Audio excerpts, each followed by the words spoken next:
this is the thing I actually spend a lot of time on. And this is the thing JT and I spend a lot of time on with a lot of golfers that we work with. And so JT, let's flip-flop spots here with all that said. This that we have set up, we call kind of the 4 quadrants. Yes. So there's a particular move that we think every golfer should do when we start down. I'll let you talk in a second. When they start down, right? You know, whether you're on the mat or grass, simply just set up alignment 6, 2 golf clubs, whatever it may be, looking to create 4 quadrants. So this would be quadrant 1, quadrant 2, quadrant 3, quadrant 4. We're trying to go up to the top to when our lead arm is parallel to the ground. We're trying to feel like our arm is in and behind here in this quadrant 3, maybe right on the line in between quadrant 2 and 3, but if anything, more on the 3 bias. And then we're trying our best for sure to try to push our body, our torso, our shoulders into quadrant 1. So body down and forward, arms and hands staying in. There we go. So straight. Yeah, that was perfect. You guys hear me say all the time that you need video feedback. And the newest version of Live View Golf is absolutely the best form of simultaneous video feedback. And not only is video the best way to give yourself feedback, but being able to see yourself simultaneously as you're doing a movement is the best form of video feedback. It's the best way I've seen to make changes in your swing and be able to correlate the differences between your feels and your reels. Live View is super easy to set up and use. Simply set it up behind or in front of you. You connect it with your iPad or your phone. You put that right on the ground. I can literally see myself as I'm swinging. It is the best form of practice. I encourage you guys to check out the newest version of Live View Golf. We'll put a link in the description down below with a coupon code. All right, JT, in today's video, we're talking about how I actually became a good golfer and what I did. Wow. And how this coincides with a drill that you showed me a while back that I've been using a lot, that I used to use. We're going to talk about this little 4 quadrant drill in a minute. And one of the things, JT, when I really improved my swing is the thing that we want the viewer to do, every viewer to do as they start their downswing, right? So when I was probably 15 years old, I got my first lesson, probably 15. And I don't remember all the details of it, but I remember the guy told me, hey, you're hanging back on your backside too much and your swing is too far over the top, right? And I saw it on video and I was way over the top. It was brutal to watch. And so, you know, I played sports at that time. I was athletic and I was like, hey, when I come back next time, like it is not gonna look like this, right? And so I had gotten that lesson in the fall and had a little garage where I was hitting balls. So I set up a net at home and I was hitting and I focused all winter long on 2 things. Number 1, getting my body moving forward. And number 2 was swinging the club from inside. And that year before that, and maybe I was 14, I just remember I was shooting in like the 80s at that point. I might've been like 8th grade. From then until my next year, my 9th grade, I went from like shooting mid 80s to like mid 70s quick by really just getting these 2 points. Fast forward a decade or so later, we're talking, we meet, and you're like, hey, this is something I think every golfer should be able to do, right? Yes. So I think just to provide a little backstory on like, this is the thing I actually spend a lot of time on. And this is the thing JT and I spend a lot of time on with a lot of golfers that we work with. And so JT, let's flip-flop spots here with all that said. This that we have set up, we call kind of the 4 quadrants. Yes. So there's a particular move that we think every golfer should do when we start down. I'll let you talk in a second. When they start down, right? But before we do that, if you could explain what this is and kind of how this works.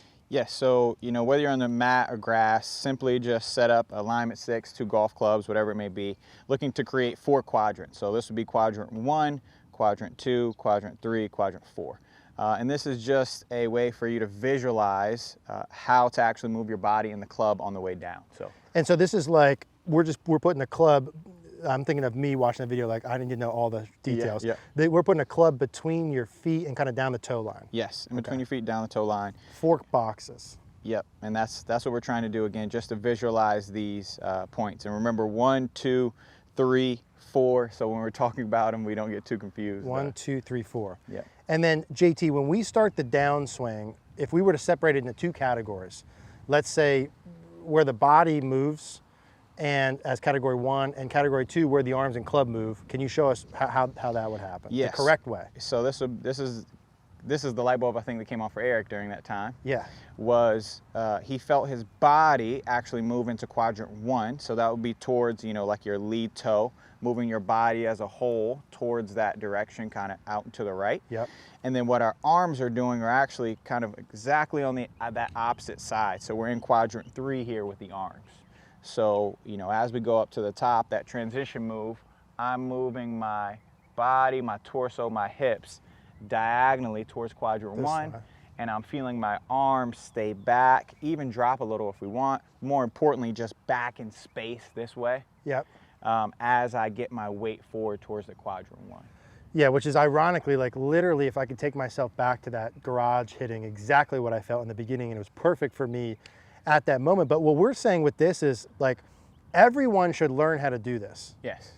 Pretty much regardless of where they're at. Mm-hmm. Yeah. And then what they would feel from there through, or some of the other tweaks would maybe depend a little bit on where they're at, but they would feel this. Now, JT, are they feeling this like for the first half of the downswing? What's the timing involved? Yeah, so let's say for starters, first half of the downswing for everyone. Okay. Hey, we just want to feel this for the first half of the downswing, right? Almost everybody swings over the top. Not many people draw the ball.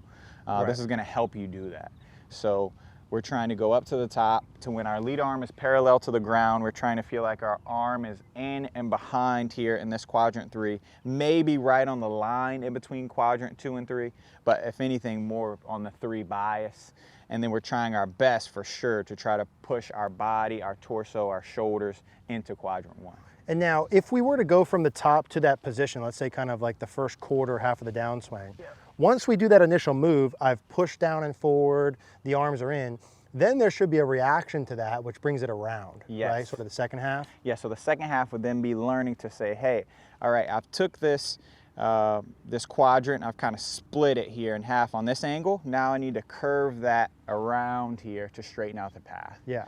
Most people curve it around way too much anyway, so we're just trying to get the first part. Yes. Second half would be, hey, now I'm gonna go from this quadrant with my body on 1 to now try to get that part of my body on 4. Yeah, I don't want to get us too far forward, but just as like a blueprint of where we're going. Absolutely. Because I think if we did that normally, you say, Eric, wait, let's just get the first part done. Yeah, Okay. yes. So if I hop in here with some feels and to demonstrate, golf club in line with the golf ball, second object here just in front of my toe line, quadrant 1, 2, 3, 4, okay.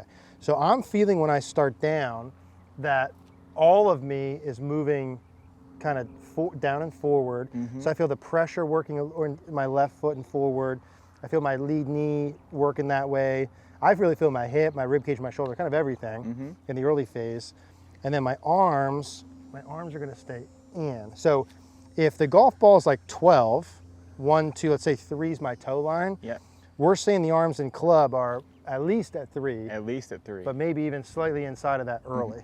Okay, let me hit one with that first, JT. For sure. And especially if I'm like a high handicap player, if I struggle with fat and thin shots, if I hit pulls and slices, I would bet if you did just this drill and did it hard for the next 12 months, it would fix a lot of those problems. Yeah, Contact 80% pulls. of them. Yeah, a Fix lot of most that. it. Yeah, it's like just this first part there. Let me go ahead and hit with that. That was pretty good there. That was really great. Yeah, awesome. And so for me, that's we were talking funny about like the curvature. That's probably like a 5 to 6 yard draw, which I think if you're watching and if the amateur golfer could create a ball flight they'd love, it'd probably be a couple yard draw. Yes. And if you did this the most, you would draw the ball, highest likelihood of that. Right, let me do one more of those. I think, go ahead and do this actually one more time, Eric. I think a good visual for this too, if you were to take a club, kind of put it right along his shoulders here, see where that points? Quadrant 1. So this is super helpful for you to help visualize this. It's like, hey, exactly, that's a puller and slicer all day. Yeah. Then we can go to a hook and push, right? So that's a good way to visualize, hey, that's where we want everything to go. That would be a great drill for you to feel that. Helps the arm stay in that back quadrant. I like that a lot. Yeah. Again, so as I'm starting down going this way, my chest and shoulders aren't flying open right away. No, you're just moving your mass there. There you go. Great. Yeah, okay, I like that a lot. Really nice. And in with that, really, that should make it the easiest to keep my arms in. Exactly. Yeah, okay. Let me do one more like that, JT. So body goes down and forward. That gives me a really good visual across that shoulder line. I like that a ton. Let me do that one more. Body down and forward to quadrant 1. Arms stay in quadrant number 3. Yeah, Yeah, and there again, a solid strike, and probably, you know, that's like an eight or so yard draw, which for me, I do too much of this already, and or I don't do the next phase well enough to even it out. Let's say two kind of golfers, if we bucketed them kind of quick at the end here. If someone is the puller and slicer, they're probably living in just this and doing more of it than they think. Way more. And what's a sign that you've done this? Like, I guess a sign that you've done this enough is the ball flight. The ball flight, yeah. So if you're not hitting pushes and fades, if you're hitting kind of slight push draws, you're done the first part good. Yes. You would agree with that? Absolutely. And then from there through, let's say you do that too much, or I don't do the second phase as much. How would you sequence that? Would you say, hey, keep doing this until you get the draw, and then add the second part? Yeah, so I would keep doing that shoulder feel, right? Yeah. So the shoulder feel going in the first quadrant, making sure that's really nice. And then from there, what I would do is try your best right after you feel like you've gotten into that quadrant, get out of it as soon as you can. So get in the other one as soon as you can. Got it. But it's always imperative, no matter really your ball flight, you're always starting in that. Doing the first part. Always doing the first part. Okay, got it. So I'm gonna feel that same thing and then do more of the around part.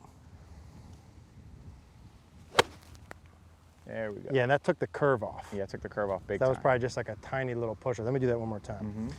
So I like that, JT. I think I like the fact that we have something that they can universally do to start, and then sort of as a, hey, this would be a step 2 or phase 2 of it, depending upon, you know, where your current ball flight's at. So if you're doing this, so body down and forward, arms and hands staying in. There we go. So straight. Yeah, that was perfect. That to me felt like I did the first part early, correct, and then I got out of it. Yes. I like this a lot. Now, obviously, if you're doing this, and in terms of the feels and reels and stuff like that, you could be hammering home video to confirm these things. A lot of times when we're doing lessons together, it's like, hey, go slower, exaggerate more, go slower, exaggerate more. So if you're struggling to get a move like this, it might not be that you're doing it incorrectly, you're just going too freaking fast, right? Not exaggerating enough. So I think that's pretty good. I think that's great. On these 4 quadrants, love these simple drills that JT does. If you are looking for in-person coaching to close the year off, highly recommend JT. I work with him myself on my own swing. Obviously, I'm trying to help you guys. He's helped me with my own swing. Would highly recommend you go see him, or he can come to you as well. We'll put his info down below, or just send me a message. I'll hook you up with JT. If you don't want to do that, you want to work with us online, quadrantgolf.com. We'd love to work with you there with our coaches. If you did like this video, always helps you click the like button, subscribe, comment. That helps YouTube send the videos out. Really helps support our channel. Appreciate you guys watching. Thanks, dude. Appreciate you.